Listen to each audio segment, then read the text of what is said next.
Speeding. Speeding. Speeding. 5, 4, 3, 2, 1. The world is changing faster than ever. What used to take decades is now taking years or even months. What you see right now is the illusion that people have had for many decades about the workplace being this secure place to work the rest of your life. For the first time in the history of our nation, our children will not do as well as us. We've seen our friends get laid off. We've been laid off. We've had our pay cut. People are overworked and underpaid. They seem to have less time and less freedom. They live under constant pressure. This is going to be forced.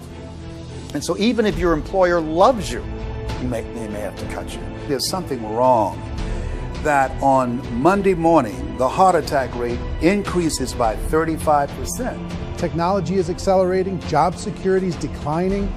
It just doesn't seem like the old models of making a living are as reliable as they used to be. Every aspect of our lives, there's a better way out there, but we're still doing it the old way. We live in the greatest country on the planet, and there are a lot of people sitting around complaining and being cynical. Like everyone's whining about this old model, and I'm like, why don't you leave it? Look at all this over here. Look at all this opportunity. Since so much of our lives revolve around our work and the way we make our living, many people are thinking there just has to be a better way. The biggest challenge facing our world today is not making money, is what are we going to do with all the displaced, unemployed people? People are afraid that they're going to make the wrong decision. People are afraid of the unknown. People are afraid that maybe I don't have the skills. Hey, sports fans, industrial age is over. It's dead. It's dying. That's why going to school to get a job is an obsolete idea. A steady paycheck is an industrial age idea.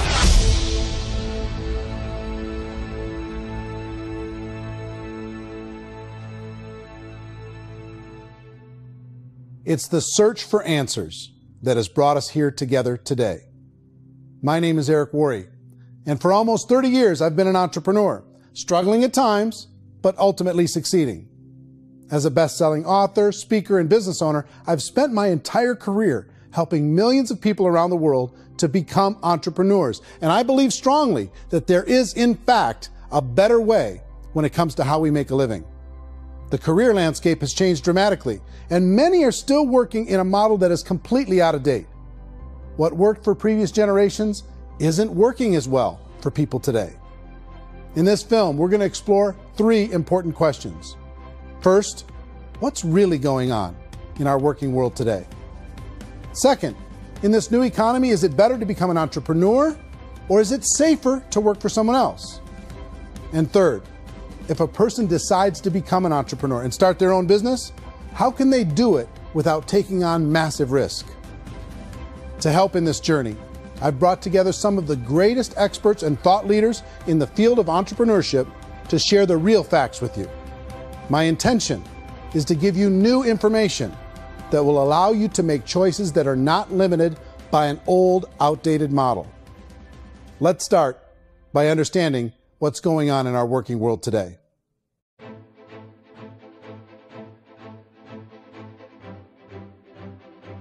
Let's look at unemployment. 30–40% of the people are honestly not working, but would be working. What our government does is if you haven't found a job in 6 months, we don't call you unemployed. We pretend you dropped out of the labor force. I've often said that unemployment, particularly structural unemployment, that's unemployment due to technological changes, is the first sign of economic growth. Think of it, 10 people live on an island. They go out every day and fish. One day, new technology shows up. A missionary brings them a net. Now, using the net, one pilots the boat, one throws the net. 2 fishermen can do all the work 10 used to. That's a 500% increase in productivity, 2 doing the work of 10, in one day. You don't have to learn a lot to learn how to throw a net instead of throw a fishing line. The island's got a big problem, 80% unemployment. But the island still has all the wealth of the fish because the 2 people produce as much fish as 10 did. Now, of course, looking back in history, these changes used to take thousands of years. And during that time, we went into farming and transportation. Some of us became doctors and some teachers and lawyers, and we developed all these new professions and new manufacturing jobs. Today, these changes are occurring literally in one day when a new technological advance occurs, and we don't have the social structures to deal with it or to retrain the unemployed people. So one of the things that I think is interesting as I travel across the country and really travel around the world is the way that we work and the way we get paid for work is changing pretty dramatically. On a global basis, everything is being turned upside down because of the rapidly advancing technologies. They are eliminating many jobs, and we have been left with many people not prepared for the jobs that exist. A lot of demand in public companies was to squeeze out all the fat and to get just as much margin as we possibly could, and fat equals humans. So this idea of job security in information age is so obsolete, but it's still taught inside our school system, and that's where the problem starts. There's no financial education in the school system, and people are still trained to be employees who work for that paycheck. This is a chart on the middle class. What's happening in the middle class, those that went to school, their incomes have been coming down for years. And parents still say to their kids, go to school, get a job. Now what happens to all those middle class people who are dropping off the ends of the chart? Well, they become what's called working poor. And this is what happens to working poor. But they say poverty is ending. Well, poverty may be ending, but working poverty is going up. And this is food stamp usage. So food stamp usage in America is going through the roof right now, because people cannot earn what they call a living wage. Most people have experienced financial pressures that I think are probably greater than they have been in the past. If you're not working for yourself, then it's going to be a pretty hard road for a lot of people. Today, if you're going to control your future, the 40-40 plan is gone, where you can graduate from college and get a job and work for 40 hours a week for 40 years. That day is gone. So some of these charts actually tell you what's going on. And this is a really interesting one. You know, people are going back to school because if I go back to school, I'll get a nice job. But this is what's happening to, it's called Sallie Mae, which is the student loan guys. Student loan is going through the roof. It's now over $1 trillion, and student loan debt is worse than credit card debt. So when people stopped using credit card, the government got people into student loan debt. And the problem with student loan debt is you can never be forgiven. See, with credit card debt, you can declare bankruptcy and all's forgiven. But student loan debt, you can declare bankruptcy, you still owe it. It's the worst of all debt. But this is the next picture. Look at this chart here. This is what's happening to wages of college graduates. It's going down. So you go to college, you rack up all this debt, but you earn less money. Now, that's not that intelligent. Average person who's been working a lifetime in America today is ending their lifetime at 65 with about $41,000 in assets. They earned just enough to survive. I think in the United States we have something like 17 trillion in debt. That's just the federal government debt. We got another 2 in municipal and in other, let's call it almost 20 trillion government. We've got 40 trillion in private debt. That comes up to close to 60 trillion. When you then add something we never had before, what you were talking about, when we look at the unfunded portion of Social Security and primarily Medicare, Medicaid, that, at the most conservative estimates from outside firms, Kleiner Perkins, 67 trillion and growing. That's more than all our other debt. There's less conservative estimates that say it's 84 trillion or higher. I added up conservatively $127 trillion in total debt. Debt is a financial drug. When you take it to excess, it's like taking a drug. Yeah, it makes you feel better, it enhances your performance, but at a huge cost, eventually it kills you. And so that's what happens. We keep doing more and more debt, and you get less and less results, just like a drug, until the debt gets so high that it crushes the whole system. That's where we're at, 8.2 times GDP. You know who I feel sorry for? I feel sorry for the person who dreads going to work, who is sick to their stomach on Monday morning, who hates their alarm clock, who gets a little glimmer of hope on a Wednesday because it's hump day and says, thank God it's Friday.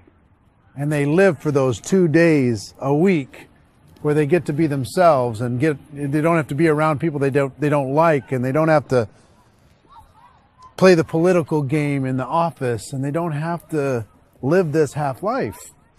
The person that works 50 weeks a year just to be able to have the 2 weeks for vacation. And you know what happens to most of them nowadays? They don't have a vacation. They have a staycation. They have time off of work, but they don't get to go where they want to go because they're overextended. They've got all this debt. They got all this situation. They hate their alarm clock. They can't sleep until they're done. They have to spend most of their life in traffic. I feel sorry for that group of people because there's a better way. They just don't know it. I see this really interesting attempt at rugged individuality in a 6x8 rectangle. And I feel like you're all the same, except for the little push pins of the pictures. There's different pictures. Yours is named Jenny and his is named Sujara, but it's the same people. And this is how they are, and they're just like the zombies, and there's no joy in there, there's no fun. There's always like the wacky woman who decorates her cubicle, and that's the most she can do there. You got to give her credits, right? The wacky cubicle woman. The basis for their life is worry. I'm worried, you know, maybe I'll get fired. I'm worried maybe my company will go out of business. I'm worried I can't keep spinning the plates on paying the bills. I'm worried about how do I send my kids to college. I'm worried, what if the transmission of my car breaks? That's, you know, 2 or 3, I can't fix it. People live in a sea of worry, and it eats at them. Those signs that people held up during the Depression didn't say looking for gainful employment in a cubicle. It said looking for work. Work is what we're looking for. Job is just a unit of measurement. Work is what we're going after. It's time to look in the mirror and say, it's not the economy, it's my economy. It's my little world of where I am. I need to improve. I'm not going to wait for the economy to come back because, frankly, the economy is doing great in this country.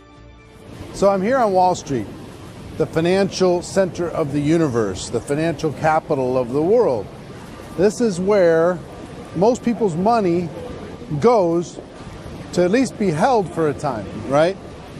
With interest rates in banks being effectively zero, and many experts are predicting it's going to stay at zero for the next 10, 20, even 30 years, people feel like they don't have any choice but to put their future into equities, to put their future into the hands of other people on this stock market, and hope that the stock market goes up, hope that the stocks that their advisors pick or that they pick goes up. That's one way to go, I guess. It's my personal belief that if you put your future into the hands of yourself, in other words, you have earning power by yourself, I think you're a better investment than these guys. I think you controlling your future is a better option than handing over your retirement to these guys. The average household income in the United States is approximately $50,000 a year, what they call the middle class. To reach the top 25% of income earners, you'd need to earn at least $90,000 a year. To reach the top 10% would be a household income of $140,000, the top 5%, $190,000, and to be in the top 1%, you'd need a combined household income of at least $380,000 a year. So here's the question. What do you think would give you the best chance to move up and get to the top 10%, the top 5%, the top 1% or beyond? In my opinion, and in the opinion of many, many experts, the answer is to become an entrepreneur, to become your own boss. I think you have to be a business owner. I can't, the only time I ever say to someone it'd be great to be an employee is when they've already told me they've surrendered. I only tell people who are wounded spiritually that they should be an employee. And it's that feeling that you get when you pick up the backpack off the little Cub Scout and say, "Don't worry, little guy, we'll get you back to the camp." You know, it is in no way a kindness when I tell someone they'd be a great employee. The other status symbol really increasingly is lifestyle. And people can own their own business, maybe even work out of their house. That, I tell you, people admire that. Like, gosh, I wish I could do that. The spirit of the entrepreneur is to be a risk taker and to be resourceful and unstoppable and to have a vision of yourself beyond where you are and not willing to settle for life as it is. Think about the great entrepreneurs. They're visionary. They have heart. They're willing to do today what others won't so they can do tomorrow what others can't. Personally, I don't think of the new economy, the old economy. I create my own economy. The entrepreneur's in control. I decide what the economy is going to be like. In the world of entrepreneurship, there are no limits. You can make as much as you want, depending on how much you want to work and how smart you are and how great a team you put together. There's no more lifetime rewarding business than being an entrepreneur. Why in America, where anyone could be anything, would people want to give up their freedom and become effectively a modern-day slave, told shut up and be here every morning at 7:30, leave at 5:30, and do what I tell you? If people decide to become an entrepreneur and work for themselves, they have some traditional options, but they're riskier than you might think. Any kind of a retail business, retail build-outs, is extremely expensive. Even just these small little yogurt stores where they're putting little yogurt machines and you get all the different flavors, you're spending $200,000, $300,000, $400,000 to open a yogurt shop. I would love to buy a Dunkin' Donuts, but it's $500,000 or so to start. I don't quite have that just-in-case money. Risking lose it all, and most guys do 2 or 3 times, and even big guys like Branson, because I'm such a fan of his, half his companies don't work. If you make $1 million, your problems are going to go. If you make $1 billion, your problems are really going to go.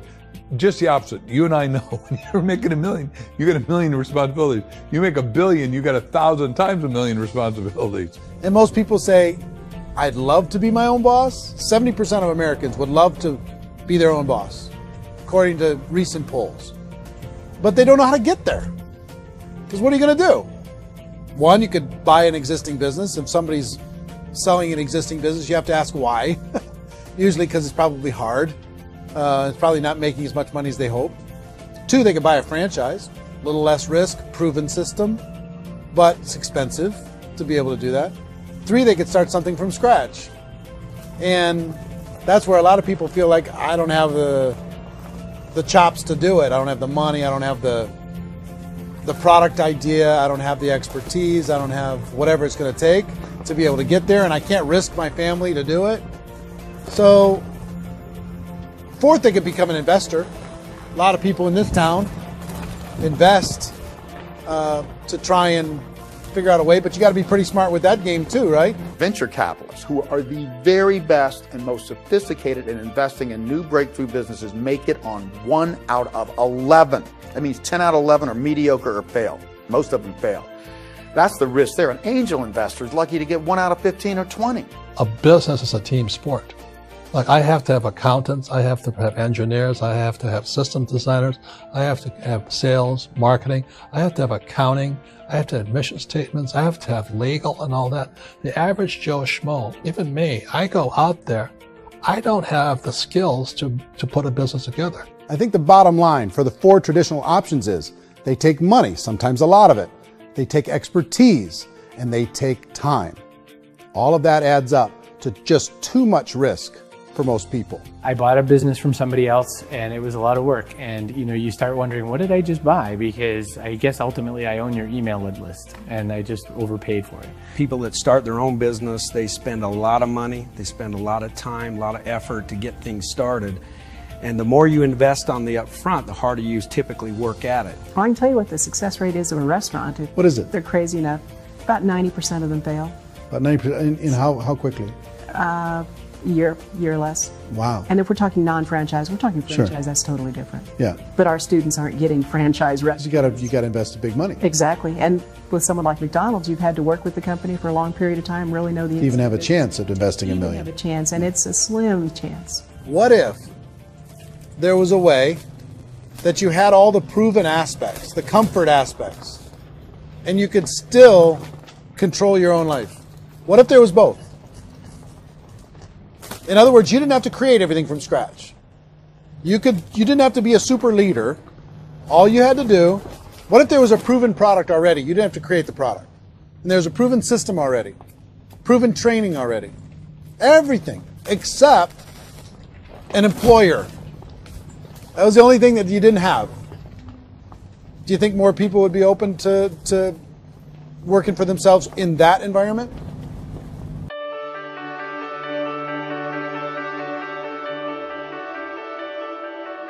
In our search for a better way to make a living, we've come to the conclusion that becoming an entrepreneur is actually safer than being an employee. And through our look at the entrepreneurial options, one particular path kept coming up from expert after expert. And I think most people will find it surprising because it's certainly a non-traditional business model. That model is for people to start their own business and become an entrepreneur through the creation of a network marketing business. Some people call it direct selling because the product is being sold directly from the manufacturer to the end consumer, cutting out the middlemen. Other people call it multi-level marketing, or MLM, because there are multiple levels of commissions paid. The most common term today is network marketing, because network marketing best describes using a large group of independent distributors, independent entrepreneurs, to move a product or service more efficiently. So my friend here, Donald Trump, and I, we always write about the network marketing industry. And the reason we support the network marketing industry is because it really is a business school for entrepreneurs. Because most people come out of school looking for a paycheck. Oh, that's terrible. I went to network marketing like that. I think if it didn't exist, we should invent it. It is that good. I think direct selling is a great way to do business today. It's very easy to get into that industry, and you can be self-employed, be, in effect, an entrepreneur. When we see multi-billionaires adding network marketing companies to their portfolio of companies, that would be a clue. When we see people who are very famous authors and very famous business people endorsing the industry, that would be a clue. These network marketing companies aren't $50 million companies. They're billions and billions of dollars. They lead the stock market. They're major companies. When we're going to get it? You know, and you're going to school to work for a paycheck. But if you want to be rich, be an entrepreneur. And network marketing gives you the spirit to be an entrepreneur. A traditional company will spend up to 50% of their total revenue on marketing. Network marketing companies use a different approach. Instead of having all that extensive marketing expense, they utilize a network of independent distributors to do the marketing for them. Now, why do they do this? First, because word-of-mouth advertising is so much more effective today than traditional media advertising. Second, some products need to be explained or demonstrated, and an independent salesperson can do that more effectively than an ad campaign. Third, it's completely efficient. The company only pays for the marketing of their product if a sale happens and not before. Imagine if Amazon allowed you to become an independent distributor and paid out 40% of its revenue to that distributor group. All you had to do as a distributor was recommend a product, and if a person bought it on Amazon, Amazon would take care of all the logistics, and you'd get paid for bringing the customer. Now imagine you got paid for every purchase that customer made for the rest of their lives. Well, Amazon doesn't offer this option, but network marketing companies do. 85% of all buying decisions in our society are made as a result of word of mouth or reputation. We're recommending things to each other all the time. You know, who's your dentist? Who's your doctor? Who's your lawyer? What detergent, are you using? What legal system are you using? What product are you using? We're talking to each other about the things that we love anyway. When you go into a big box retailer, you're lucky if the clerk looks you in the eye, much less gives you any detailed or accurate information about what you're purchasing. So of course, this personal information, this education coming from a friend, a neighbor, a relative, or even a stranger, but one who has experience with the product is extraordinarily valuable. As a matter of fact, network marketing can educate consumers probably better than any other form of marketing. It certainly can do better than advertising, because advertising usually has a certain hype to it, and you can only get limited information. So, network marketing trumps advertising. If you were a typical sales company and you wanted to sell $1 million a month worth of product, you might go find 100 superstar salespeople. The quota would be $10,000 a month. So network marketing as a distribution system just flips the numbers. So we use 10,000 happy, raving fans of a particular product, and we don't concern ourselves so much with how much product each one of them individually sells. If they sell just $100 or $200 a month, and there's 10,000 of them, you're selling $1 million to $2 million a month worth of product. And that's the best way I can explain how network marketing works. This is the marketing arm of the company. There's not money being wasted on bricks and mortar. There's not money being wasted on inventory that's sitting stagnant somewhere. There's not of employees standing around that don't have customers. These are people that are going to connect with customers. These companies allow people to become independent distributors for extremely low cost and with no minimum time or sales quota. Essentially, they own their own business and can provide as much or as little sales as they choose. In other words, the distributor gets all the benefits of traditional business ownership without the risk. The advantage of network marketing is the ease of entry, the low risk, and the low startup cost, because almost everything else has very high risk. You can get in for a minimal investment. You're buying into a system that's already been proven, products or services that have been proven to work. The keys to network marketing is providing an opportunity for the masses to get involved, providing an opportunity for the average person who doesn't have the resources to start their own business. All of this so far is fairly straightforward, but network marketing offers another benefit, and it's this benefit that makes it so interesting for entrepreneurs. Network marketing allows a distributor to build their own network of other distributors and then compensates them on the sales created by that entire group. Direct selling is, at its base, very simple. It's the sale of a product or service to an individual on a face-to-face, one-on-one basis, just the way we're talking right now. But there's an important element as well, and that's the offering in conjunction with that sale of product, the offering of an opportunity for someone to make something of themselves. No matter what your social status is, no matter what language that you speak, I mean, look how many unbelievable people are becoming successful that speak every kind of language out there. What an awesome gift to give the world. Instead of having to work your way up in a system and prove that you could be a sales manager, they just decided everybody can be a sales manager. Everybody gets to build a sales team from day one. And so what that brought into the system of growth as a direct selling company is the concept of compounding or geometric progression. Because now you can actually grow sales force very quickly because everybody is enrolling people in their own sales force. People who are like, oh, this is weird, I'm building a sales team, or what do you think you do at a regular company? How do you think a regular company works? Network marketing is the only industry that doesn't say your past determines your future. It looks at your past and says, okay, now what can we train you to do so you can have a great future? Every other employer out there wants to exploit you for what you already know, not teach you something new. Network marketing has the potential to save the United States and the world, because it's going to teach people not to be employees, but to be entrepreneurs.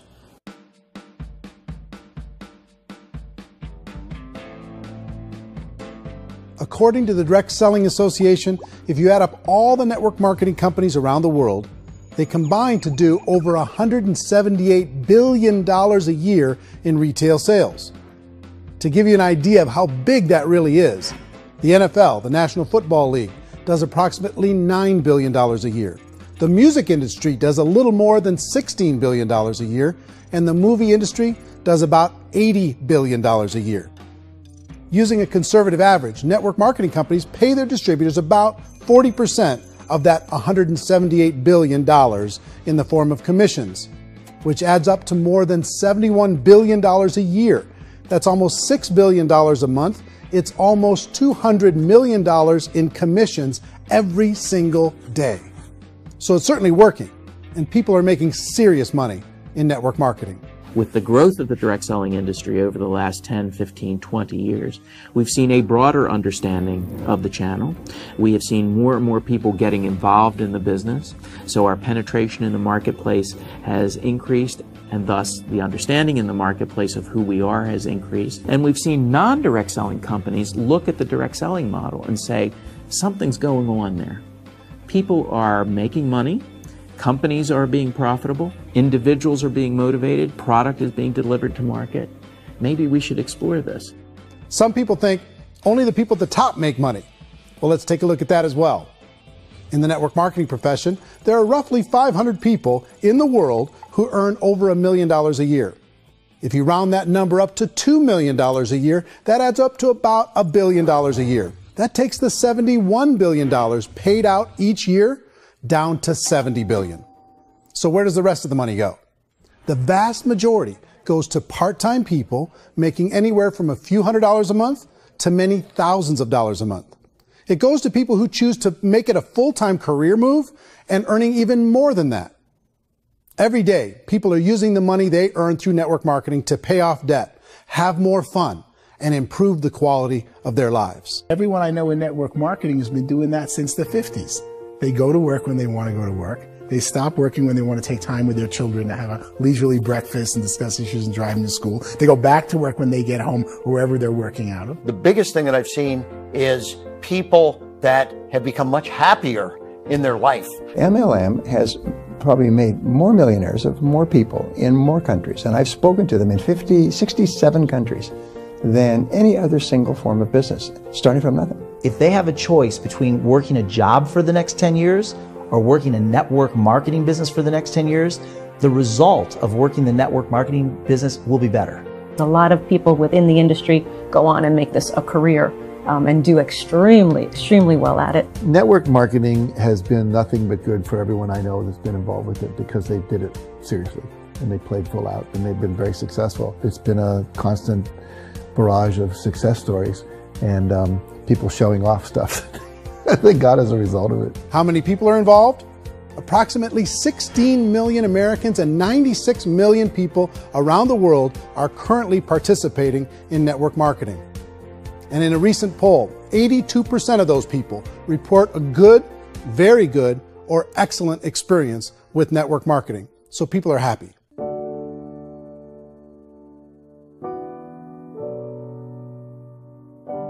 So I've taken a look at the network marketing profession and really tried to understand why so many people are confused as to the validity of this as a business.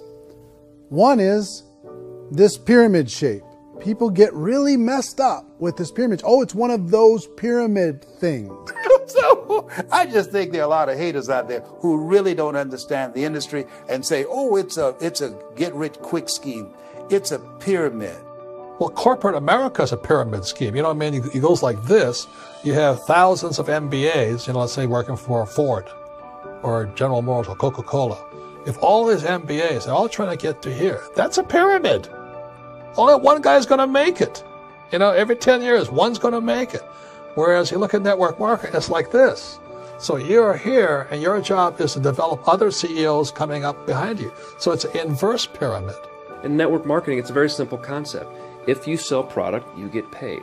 It is paid based on production. There is no first mover's advantage. There is no investment component where the more somebody spends, the more they're entitled to make. So the two are polar opposites of each other. It doesn't matter what shape the company is or the compensation plan is shaped, whether it's a circle or a pyramid or a triangle or a trapezoid, it doesn't matter. If compensation is coming primarily from recruitment, then you've got a problem. On the other hand, if an operation is basing their compensation to participants on the basis of sales, even when those sales are generated by people you've recruited, well, then you're a perfectly legitimate enterprise. That's the legal test. It's the practical test. Another issue that's been true in the past that is no longer true now is people used to be in network marketing loaded up with products that they couldn't sell, and they ended up a loser. They ended up with a bunch of product in their garage. They ended up with a bunch of products sitting in their kitchen shelves or whatever, and they thought they could sell it, and then they weren't willing to or able to sell it, and they ended up with a bunch of stuff, and they were bitter about it. There was this thing called front loading where you had to buy, if you bought $25,000 worth of product, you got better commissions and all this. Today, it's almost all done by computer. It's direct mail, comes from a warehouse somewhere else. You don't have to have all this inventory. You don't have to stock up.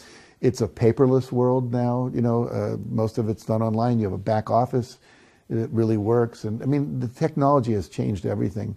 Third issue is people start talking about 99% of people in network marketing don't make any money.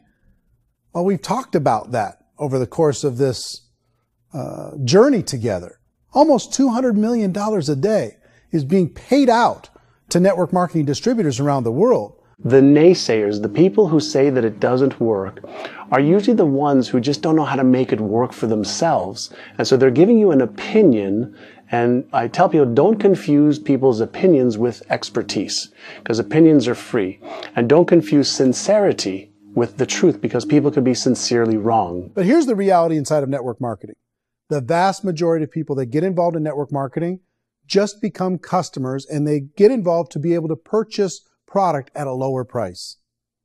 If you take Costco as an example, if a person goes into Costco and gets a membership to Costco so they can get a lower price on the product, we don't call that person a loser because they have a bunch of product that they walked out with a smile on their face.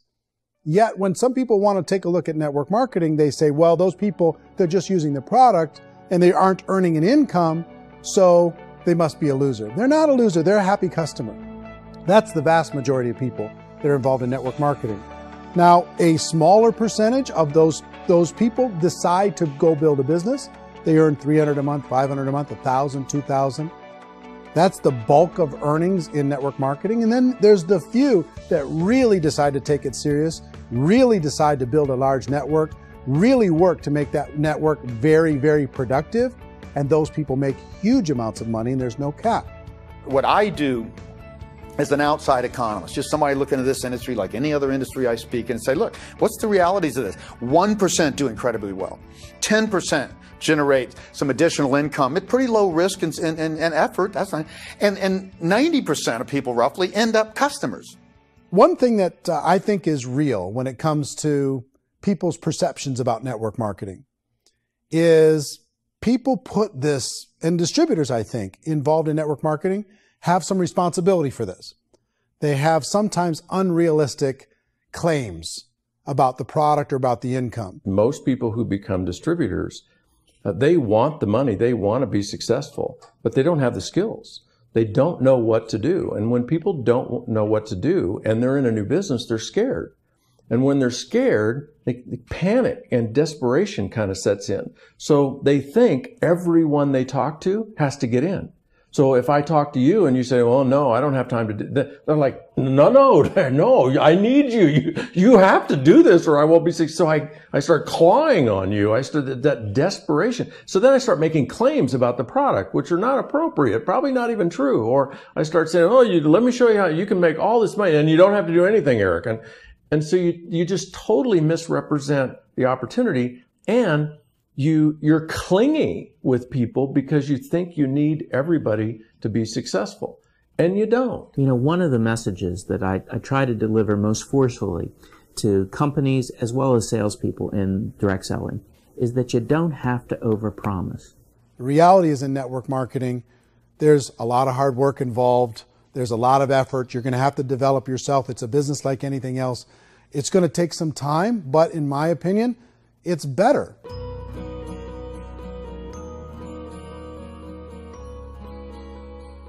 It's light years better for people starting today than it was even 5 years ago. I think it's more widely accepted now, and people understand it is a business. It is being an entrepreneur. It is being a business owner. Our belief system is based upon our evaluation of something. And frequently, if we reevaluate a situation, our belief about that situation will change. The industry has changed and it's grown up. It's totally transformed. You've got young people today that have grown up with social media, and they understand networks. They understand how people are connected through technology, and they understand how money flows through those networks. So when they see network marketing, they don't see it the way their parents saw it. And we've all learned, the larger industry that you represent, has all learned from those mistakes and flaws and errors that have happened early on. Early algorithms didn't work the right way. That's all fixed. It's like when they design a computer program, they design the program, then they run it, and then they go back through and they debug it. The MLM industry has been debugged. This is the day of being virtual, being able to run a business from your mobile phone. I mean, it's incredible. Companies are getting smarter. They're implementing more consumer protections. They're implementing more compliance training. They're doing more with respect to product research. If you do get involved and you make purchases of inventory, even on a voluntary basis, if you decide that this business is not for you, you can leave and have that inventory repurchased by the company. There's no other business that offers that kind of protection on a voluntary, self-regulatory basis.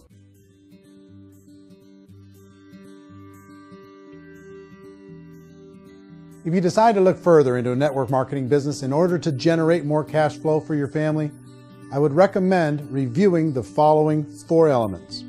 First is the product or service. And on the product or service, I would ask 5 important questions. 1, do you like it? Is it something you would feel comfortable sharing with others?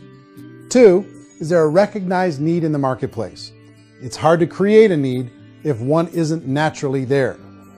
3rd, does the product meet that need? Does it solve a legitimate problem for consumers? And 4th, is it priced to sell? Can it compete in the marketplace? And 5th, is it priced for profit? Is there enough margin for the company and the distributor to be able to generate income for the long term? If you can answer the questions on the product to your satisfaction, the next element to consider is the company itself. Is it well run? Do you believe in the founders or the management team? Do you feel they have what it takes to go all the way? See, it doesn't matter how good the product is if the management can't take care of the company. Good management can change with the times. They can handle adversity. They can make good decisions. Make sure you choose a company that can serve you for a long time. The third element to consider is the compensation plan. And with that, there are 3 important things to look at. First, a brand new person needs to be able to generate some money fairly quickly. It may be an obvious reason, but you can probably imagine the ripple effect of a distributor getting involved and having even a small victory fast. That can only help with the overall success of the organization. Second, a person should be able to develop a moderate part-time income in a reasonable period of time. As they develop their network and as their sales grow, they should be able to enjoy more benefits. And third, for the people who are really serious, for those who decide to really go pro in the network marketing profession, there should be the possibility to make a serious full-time income if they work hard and are committed to developing their skills. If you're comfortable with the product, the company, and the compensation plan, the last thing you should look at is the support that will be made available to you. Does the company have a website? Does it have a solid online reporting tool? Do they have comprehensive training available? Do they host events to help you build your business? If you decide to do this, what kind of a support system can you plug into? Choosing a network marketing company is a personal decision. But evaluating the 4 elements of product, company, compensation plan, and support is a great place to start. Is the company promising that you're going to get rich quick or that you can make a lot of money without a lot of effort? That's a red flag. Is there a product that you really believe in that you think can be sold? Or are you being told by salespeople or the person who's trying to recruit you or by the company itself that don't worry about the product, all you have to do is recruit other people into the business? Red flag, warning sign. If you're hearing that, take a second or even a third look. Get to know the customers, the products, the business, have some success, and see where the opportunities might take you to move up in the organization. You want to find out how concerned are they about my education, my training, and my development? Is there a space for me to grow? Most important question. Learn everything that you can about the product. Make sure it's something that you believe in, and learn everything you can about the industry and work that system. You have to be very passionate about whatever that company is doing. I would get involved. You can always test drive anything, you know, the product, the service, the community, and then lean into it a bit. If it feels good, then lean into it a lot. Behind me is the Lincoln Memorial. And this is a place where Martin Luther King Jr. had his famous "I Have a Dream" speech. And at that speech, he talked about his dream for equality for everyone around the world. And that's a noble dream. But I think more people need to remember what it was like when they were kids and the dream was still alive in them. Before it got beaten out of them by reality, by this paycheck, by these responsibilities, and by having to live for this job to pay the bills. I think people need to remember that, go back to that. Once they know that there's a better way, I think their future is going to be much brighter. They can live a better life.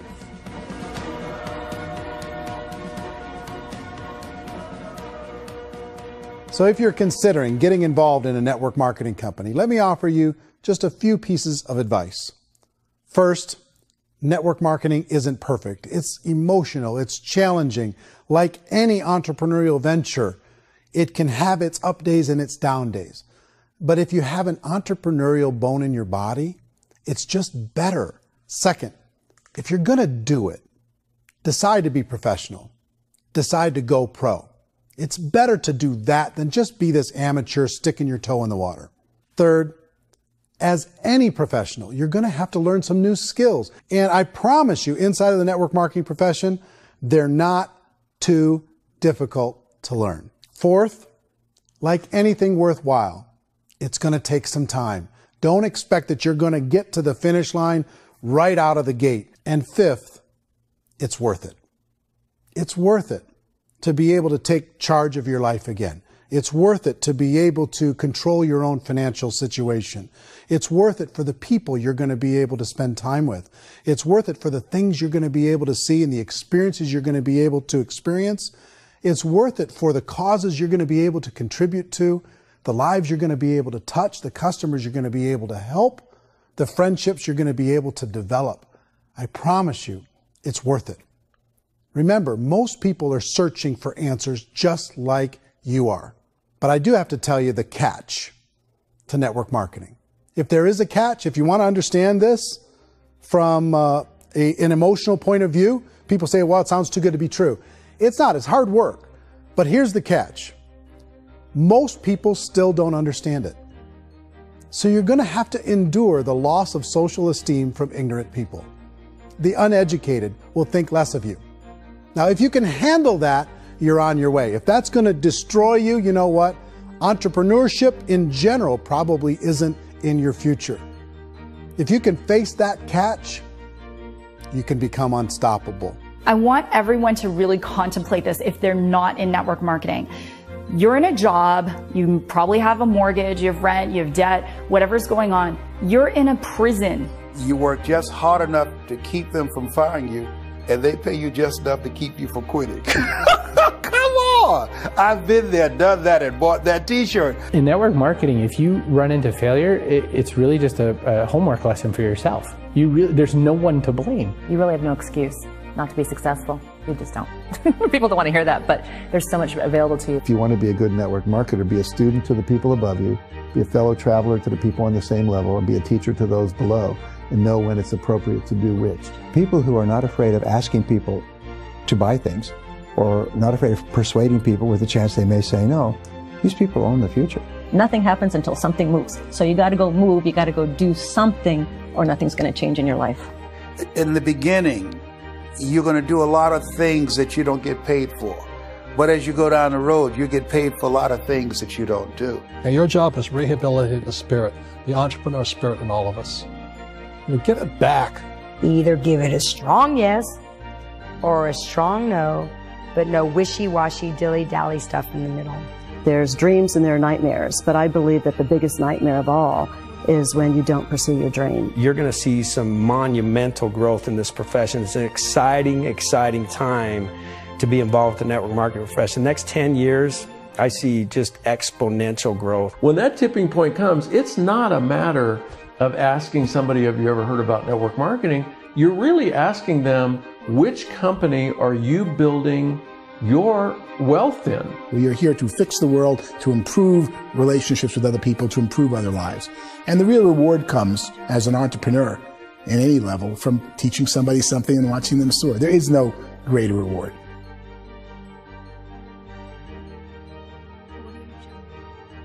Life's too short to spend it living someone else's dream instead of your own. It's too short to spend it living at a fraction of your potential. Can being an entrepreneur be a challenge at times? Sure. But here's what you get in exchange. It can be yours. Something that you built, something that you created, something that you made happen. This balloon represents your dream. It represents entrepreneurship. My wish for all of you is that you would reach out and grab it. The choice is up to you.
mentioned the word scam. Why did you mention the word scam? The only reason it is a scam is because... Oh, that's terrible.